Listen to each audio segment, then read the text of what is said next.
Hello la famille, j'espère que vous allez tous très bien. Aujourd'hui, voilà, je voulais juste vous prendre un peu avec moi dans ma classe, donc dans ma salle de cours, donc je vous montre un peu.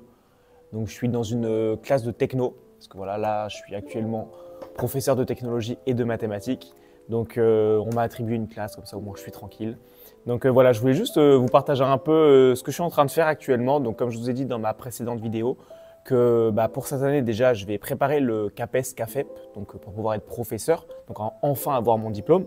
Parce que comme je l'avais dit, moi de base, je suis ingénieur en génie civil, donc je suis passé par les classes préparatoires, puis par la fac, puis j'ai fini en école d'ingénieur, donc à l'école des ponts et chaussées. Et donc j'ai fini avec un master, donc j'ai un master 2 actuellement, j'ai un diplôme d'ingénieur. Et en fait, j'ai jamais passé de diplôme de professeur parce que de base, j'étais pas du tout amené à devenir ça, c'était pas ce que je voulais. Au final, c'est quelque chose que j'ai toujours aimé faire, donner des cours particuliers. Moi maintenant, ça fait à peu près 11 ans que je donne des cours particuliers à des collégiens, à des lycéens, même à des post-bac, un peu moins, mais aussi également donc en médecine et en prépa. Mais voilà, c'est donc bon, je me suis découvert une passion pour l'enseignement et du coup, voilà, première année où je suis professeur, donc j'attaque directement, je passe mon CAFEP.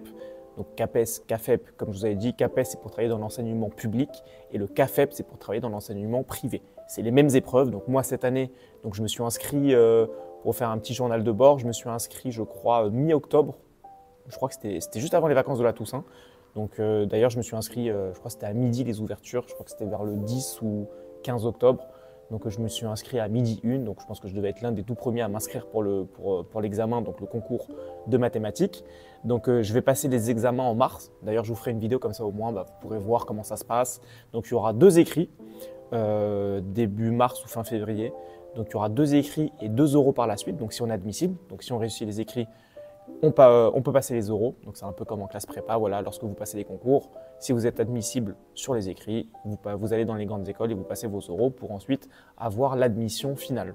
Donc voilà, comme ça au moins je vous emmènerai dans cette petite aventure avec moi. J'espère et je vais travailler comme je peux avec le temps que j'ai, voilà, parce que je ne fais pas que prof, j'ai d'autres choses aussi dans la vie. J'ai aujourd'hui 29 ans, donc j'ai aussi ma vie personnelle. Mais bon, normalement, ça devrait bien se passer. Je touche du bois, j'espère que ça va aller. En sachant que tout le programme donc, de mathématiques qu'on doit passer en examen pour le CAPES, en fait, c'est le programme de terminale. Il y a quelques chapitres ou quelques notions de sup qu'on voit donc en MPSI ou en PCSI, pour ceux qui connaissent. Mais voilà, on va dire que ça se base très largement sur le programme de terminale.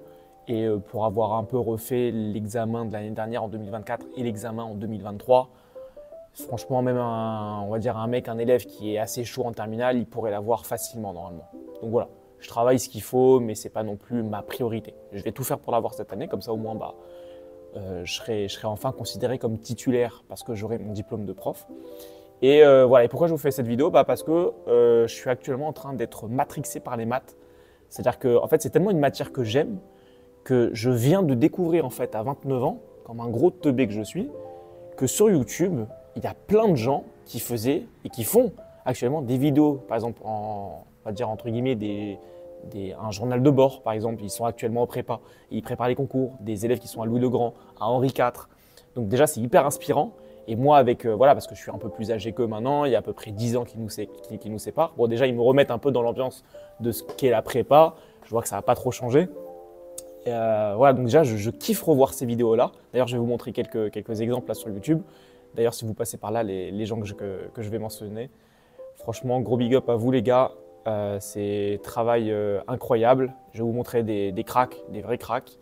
Donc, c'est hyper inspirant. Et je voulais tout simplement vous montrer ça parce que moi, j'ai pas mal d'élèves au collège et au lycée qui sont peut-être intéressés justement, enfin qui savent en tout cas, qui veulent faire des classes préparatoires, qui sont peut-être intéressés par ce domaine-là. Et je pense que ça peut être pas mal juste de vous montrer ça, comme ça au moins vous pourrez aller voir sur YouTube et aller voir les copains, parce que je les considère un peu comme des collègues, voilà, parce qu'on est tous passionnés de maths. Donc voilà, et comme en fait, comme je vous ai dit pareil dans ma dernière vidéo, moi mon objectif c'est de pouvoir passer l'agrégation un jour. Donc là, encore une fois, je vais tout faire étape par étape. Je vais passer mon CAPES cette année. Si je l'ai, je l'espère, je pense que je prendrai sûrement 2-3 ans pour bien me préparer minimum pour l'agrégation. Parce que moi, c'est mon but, c'est mon objectif. Maintenant que je sais que je veux faire ma vie dans l'enseignement, dans l'éducation, voilà. Vous qui êtes en prépa, ou voilà, on sait que tous ceux qui étaient assez forts en terminale, qui ont fait des classes préparatoires, qui ont fait des grandes écoles d'ingénieurs, qui sont passés par des très bonnes facs en mathématiques, en physique, bon, on a toujours ce truc en nous, on a envie de toujours être les meilleurs forcément. Donc voilà, moi je pense que c'est un objectif que j'ai, un objectif dans ma vie. Et puis même, je trouve que quand on est passionné de maths, dire qu'on est agrégé de maths, c'est quand même quelque chose. C'est-à-dire qu'on a atteint quand même, je pense, l'un des buts ultimes de tout mathématicien. Même si encore une fois, voilà, on n'est pas obligé d'avoir l'agrégation pour être un monstre en maths. Il y en a qui partent en recherche qui n'ont même pas l'agrégation. Mais voilà, dans tous les cas, c'est, je pense, un très bel objectif. Donc moi, c'est quelque chose que je vais me fixer. Je vais essayer de me donner, voilà, on va dire une plage horaire, enfin une timeline de, on va dire, elle est entre 2 et 4 ans. Comme ça, au moins, je me préparerai bien. L'avantage, c'est que ça sera que sur les mathématiques, contrairement à quand j'étais en prépa, voilà, où on avait toutes les matières à passer. Et puis, les écoles d'ingénieurs ne vous prenaient que si vous étiez admissible. Et donc, en fait, voilà, il fallait être bon partout, entre guillemets, ou alors avoir des notes passables dans tout ce qui était matière littéraire et vraiment être excellent dans les matières scientifiques, donc en maths et en physique. Donc moi, ce n'était pas mon cas à l'époque. Je pense que maintenant, avec le recul, je le vois et ça, justement, c'est quelque chose dont je voulais vous parler. C'est-à-dire que moi, à l'époque, donc, quand je suis sorti de la terminale, j'avais été pris donc, au lycée Saint-Louis à Paris, donc, qui est un très bon lycée parisien, qui a une très bonne réputation, qui est un peu en dessous en termes de niveau, je pense, par rapport à Louis le Grand ou à Henri IV ou à Ginette, forcément. Mais voilà, j'avais été accepté en MPSI à Saint-Louis, j'avais été refusé en PCSI. Et à Nice, parce que moi du coup j'ai fait toutes mes études à Nice, j'avais été accepté en PCSI au lycée Masséna et on m'avait refusé en MPSI. Et alors avec le recul, je pense que ça a été une erreur d'avoir accepté le choix de PCSI et du coup d'avoir choisi de rester ici sur Nice, parce que forcément, moi donc j'étais au lycée Masséna, pour ceux qui connaissent, qui est l'un des meilleurs lycées là sur la Côte d'Azur pour la prépa. Mais avec le recul, je pense que j'aurais dû partir à Saint-Louis. Dans un premier temps, mais dans un second temps, je me dis aussi que, comme étant passé par la prépa, j'ai cubé ma deuxième année, donc j'ai fait 3 ans de classe prépa en réalité. Je l'ai passé en candidat libre la troisième année parce que je m'étais pas du tout intégré à ma classe, à l'environnement qu'il y avait là-bas. Donc je ne sais pas si ça aurait marché dans un lycée parisien, ça je pourrais jamais le savoir. Mais bon, au final, voilà, après j'avais poursuivi en fac, donc j'avais été dans, je pense, l'une des meilleures facs de sciences. Donc moi j'avais été dans le pôle mathématiques et physique, donc mathématiques pures et physique pure, à Paris 6, donc à Jussieu, qui est une très très bonne fac. Ils ont beaucoup de partenariats avec Polytechnique, donc notamment le master de finance El Karaoui. Il y a pas mal d'élèves qui sont à l'ENS Ulm ou à l'ENS Cachan et qui font aussi des cours là-bas, je crois, à Jussieu. En tout cas, à mon époque, je crois que c'était le cas. Je pense que ça doit toujours l'être. Donc voilà, en fait avec le recul, je sais pas. Mais je sais qu'en tout cas à l'époque, quand je suis allé en classe prépa, au final j'avais pas le niveau parce que j'étais pas assez fort dans tout ce qui était matière littéraire par rapport à d'autres où voilà, ils étaient peut-être un peu plus au-dessus. Ce qui fait que même en sciences, en fait, je perdais du temps avec ces matières-là, à devoir les travailler plus que les autres pour essayer d'atteindre quelque chose de potable. Et en fait, je pense que voilà, encore une fois avec le recul, j'avais pas le niveau pour pouvoir accéder, on va dire, au top 5, top 6 des écoles d'ingénieurs. En troisième année, j'avais réussi à avoir des écoles pas mal, comme les petites mines, etc.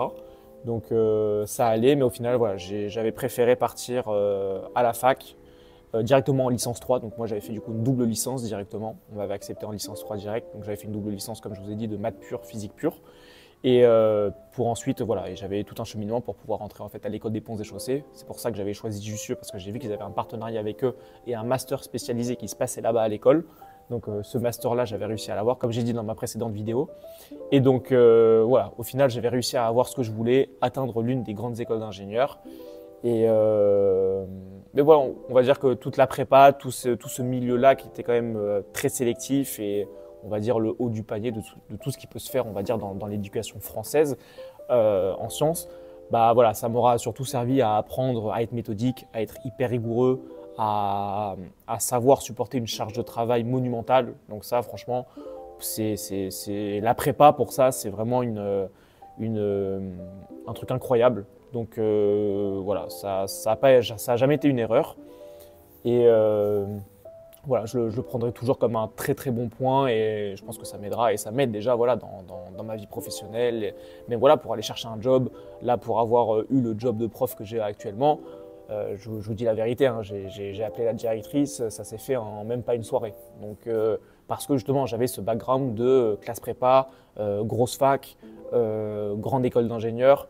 Donc, quand vous sortez ça lors d'un entretien, lorsque vous donnez un CV, etc., ça a quand même son point. Donc, en fait, le fait de faire une prépa et de postuler à une prépa, d'y participer, essayer de faire au minimum 1 an ou 2, voilà, ce sera toujours très bien vu et ça montre que vous avez certaines compétences pour pouvoir, voilà, pour pouvoir tout simplement travailler et supporter certaines choses que d'autres ne pourraient pas faire.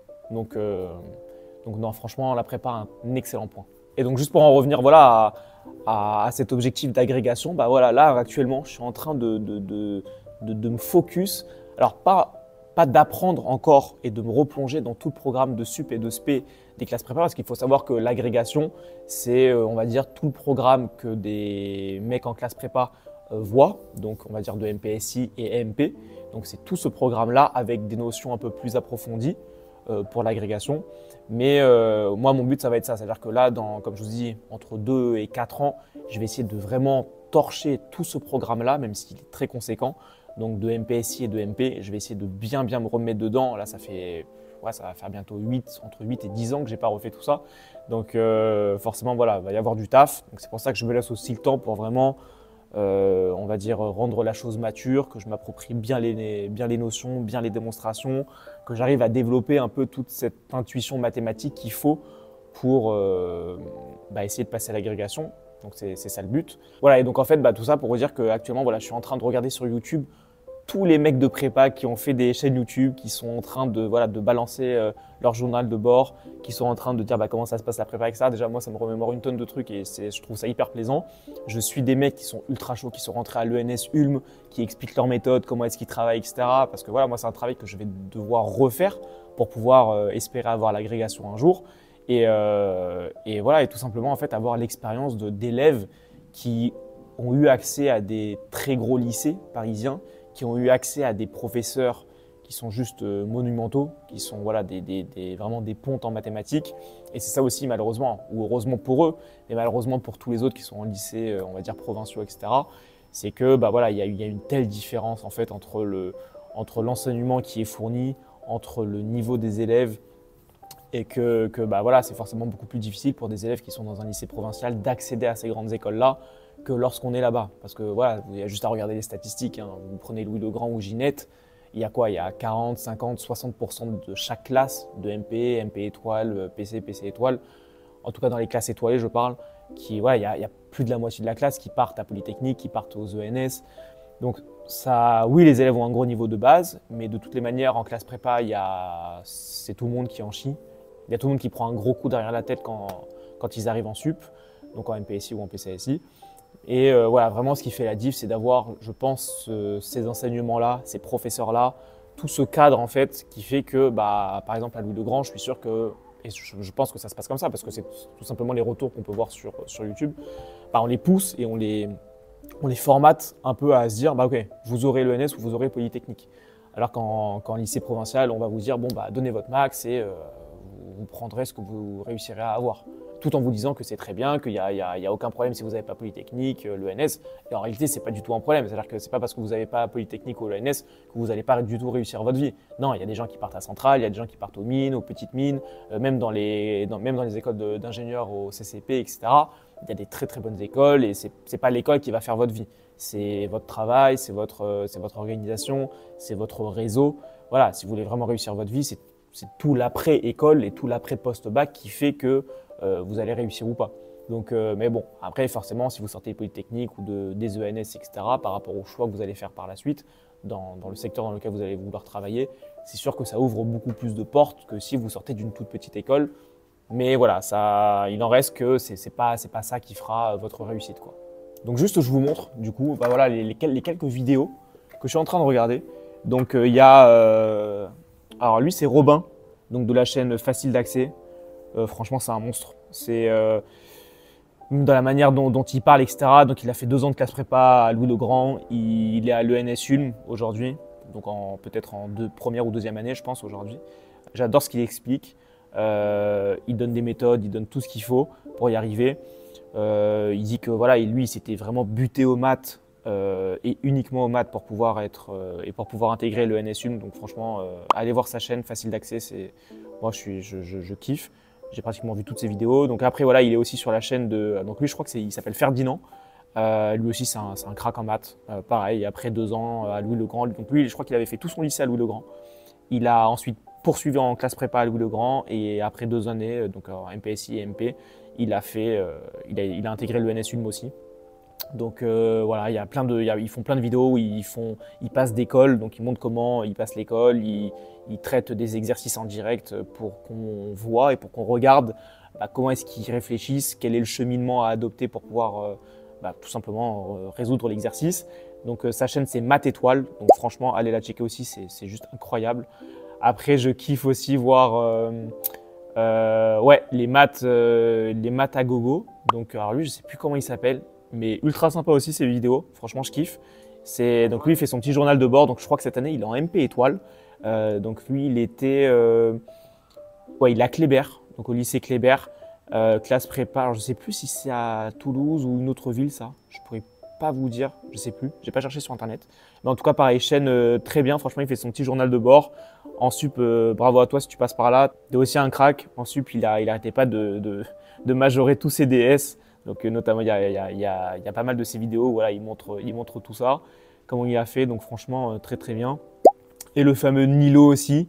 Donc là en fait il sort toutes les semaines je crois ou tous les mois une vidéo donc c'est pareil, c'est son journal de bord. Donc c'est la chaîne Nilo là. Et en fait lui il était en classe prépa il y a 2 ans, donc il avait filmé tout ça. Et en fait il fait seulement maintenant le montage. Et voilà, donc il montre comment s'est passé en fait ces 2 années de classe prépa. Donc pareil, lui il était à Louis-le-Grand aussi. Et donc c'est pas mal d'avoir son ressenti. Donc bon, du coup c'était il y a 2 ans, mais il montre les vidéos maintenant et il montre que voilà, pour lui c'était très dur. Je crois qu'il avait minoré pas mal de notes au tout départ de sa sup. Et bon, voilà, apparemment aujourd'hui il a eu Central Lyon, donc crack aussi, bravo à toi si tu passes par là. Donc en fait tout ça pour vous dire que moi, j'en avais pas conscience à l'époque parce que moi, il faut savoir que j'étais en prépa en 2013, donc l'année 2013-2014 et 2014-2015 quand j'étais au lycée Masséna à Nice. Et à l'époque, c'était beaucoup moins développé, tout ce qui était YouTube, etc. Et j'avais pas accès à ça. Et en fait, pour avoir vu là maintenant, depuis 1 mois et demi, 2 mois, énormément de vidéos de ce genre d'élèves ou de choses comme ça sur YouTube, c'est là où je me rends compte à quel point il y a des gens qui partent avec une telle avance en prépa. Et ça, je ne le savais pas à l'époque, moi, parce que forcément, je venais d'un lycée qui était pas mal coté à Nice, mais voilà, où on n'avait pas en fait les clés en main dès la seconde, dès la première, pour pouvoir se dire, ok, on sait qu'on va pouvoir avoir une chance pour les grandes écoles, pour le top 5, le top 4 ou le top 3 des écoles d'ingénieurs. Et en fait, en regardant tout ce que disent ces élèves, et pour avoir eu aussi en cours particulier une élève qui était à Louis-le-Grand, il y a 2 ans, je l'ai vue, elle était en seconde. Je crois que j'avais dit dans une de mes dernières vidéos, la meuf, elle me montre son polycopier de cours de seconde. Hein. C'était sur les polynômes du second degré. J'avais l'impression de voir un poly de maths sup, donc d'MPSI. C'est-à-dire la manière dont tout est formulé, les parties qui étaient en fait en première, en terminale. C'est-à-dire qu'en fait, dans ce genre de lycée-là, les bons élèves sont déjà formatés à aller en classe prépa. C'est-à-dire qu'en fait, les mecs, ils vous mettent 3-4 ans d'avance dans la tête. Alors je dis pas que oui, il y a forcément des élèves qui sont aussi très forts, qui sont arrivés en prépa, qui n'ont pas réussi sur le moment parce que voilà, ils étaient arrivés comme moi, ils n'étaient pas du tout habitués, ils ont réussi par leur méthode, par peut-être leur cercle familial, leur cadre personnel. Voilà, ils ont réussi à avoir des très très bonnes écoles par la suite, également à rentrer à Polytechnique, à l'ENSUM, etc. Donc je dis pas que c'est un cas général, mais dans la majorité des cas, ce que je vois, c'est que ceux qui arrivent à rentrer dans ce genre d'école, en fait, ils se préparent depuis tellement longtemps.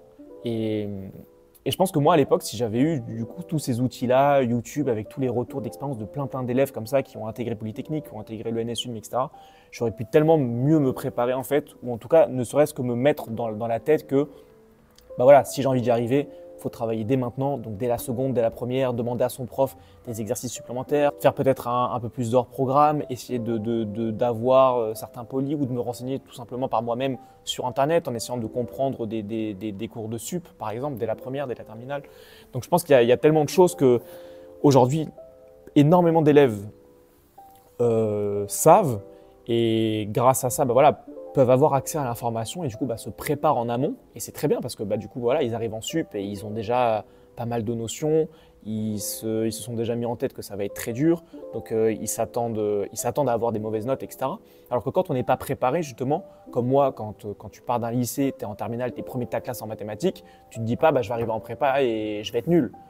Et malheureusement, c'est ce qui arrive. Parce qu'on est tous nuls quand on arrive en prépa. Mais parce que tu te dis pas en tout cas que tu vas pouvoir être dernier ou minoré ou être en milieu de classe, tu vois. Donc moi, quand je suis arrivé en sup, c'était ça, j'étais à peu près dans le milieu de la classe et je comprenais pas. Je me dis mais pourtant je travaille et j'arrive en milieu de classe alors que j'étais premier de la première à la terminale en maths, j'ai toujours été le meilleur. Et ça pour moi, comme j'étais pas préparé mentalement, c'est ça qui m'a mis un coup au moral, je pense. Et peut-être que j'étais pas assez solide à ce moment-là. Et c'est ça aussi qui m'a un peu découragé et qui a fait que j'ai jamais réussi en fait à exceller en prépa et j'ai jamais en fait excellé par l'admission dans des très très grandes écoles. Alors j'ai réussi à avoir ma très grande école par un autre cheminement, par une admission parallèle. Donc au final, l'un dans l'autre, je m'y suis retrouvé. Mais à ce moment-là, lors de la prépa, j'ai pas réussi en fait à avoir ce déclic et à avoir tout cet entourage ou toutes ces notions, toutes ces informations qui sont aujourd'hui accessibles très facilement. Et c'est dommage. Mais bon. Ça, voilà, c'est comme ça pour énormément de monde. Mais tout ça pour vous dire qu'effectivement, voilà, avec toutes les personnes que je vous ai présentées sur YouTube, là, c'est vrai qu'il y a quand même des vrais cracks. Et on se rend compte, voilà, moi je me suis rendu compte là avec énormément de vidéos que tous ces élèves-là, entre guillemets, ils sont quand même assez préparés mentalement, ils savent à quoi s'attendre. Et surtout, en fait, on leur a expliqué comment tout ça allait se passer. Et on les a préparés. C'est-à-dire que des maths au lycée, enfin je veux dire que les profs au lycée Louis-le-Grand en maths, voilà, dès la seconde, la première, ils commencent déjà à leur faire pas mal de choses, à avancer loin dans le programme pour que quand ils arrivent en sup, ils aient déjà pas mal de notions. Voilà, même s'il va y avoir un vrai clivage, quelque chose de vraiment différent entre la terminale et la prépa, ça c'est comme ça pour tout le monde. Mais bon, je pense que ces élèves-là, en tout cas, sont beaucoup mieux préparés et j'aurais kiffé avoir ça à l'époque. Mais bon, voilà, c'est comme ça. Bon, de toute manière, voilà, tout ça pour vous dire que mon objectif final, c'est l'agrégation. Je vais tout faire pour bien me préparer. Être agrégé à la fin, voilà, c'est mon but. Je vous emmènerai donc dans toutes mes aventures pour que vous puissiez vivre tout ça avec moi, toutes les révisions. Là d'ailleurs, gros big up à Nilo justement, parce que dans la description de toutes ces vidéos, il a pu mettre le site internet donc, de son prof de sup à l'époque, qui est très connu, donc Alain Troèche. Alors j'espère que je l'épelle bien, mais voilà, très gros professeur qui était à Louis-le-Grand, qui est parti je crois cette année à Lacanal, je crois, donc qui est parti du lycée Louis-le-Grand, mais voilà, il a un site internet où il a mis tous ses cours, tous ses polis, tous ses exercices, corrigés, tous les DM, tous les DS qu'il a fait sur les 2 dernières années. Donc c'est juste une ressource qui est monumentale, qui est incroyable. Donc moi je pense que justement je vais commencer à retaffer un peu petit à petit sur son site à lui. Et pareil, il avait mis aussi le site internet de son prof de MP à Louis-le-Grand. Donc lui c'est un professeur qui est aussi à Louis-le-Grand, je ne sais plus exactement comment il s'appelle. D'ailleurs, mettez-moi en commentaire si vous voulez que je vous les donne, comme ça au moins je pourrais tout vous partager. Mais j'aurais tellement voulu avoir toutes ces informations, toutes ces choses-là à l'époque. Mais bon, ça s'est fait comme ça. Aujourd'hui, voilà, moi je vais me concentrer sur les maths. Voilà, ça va être ma vie, je pense. Donc on va y aller à fond. Agrégation à la fin, on va tout donner. Donc sur ce, moi je vous laisse. Là, je vais avoir 3 heures de surveillance pour des contrôles de maths et de technologie pour tous mes collégiens. Donc pas mal de choses à faire. Je vous dis à la prochaine. À plus.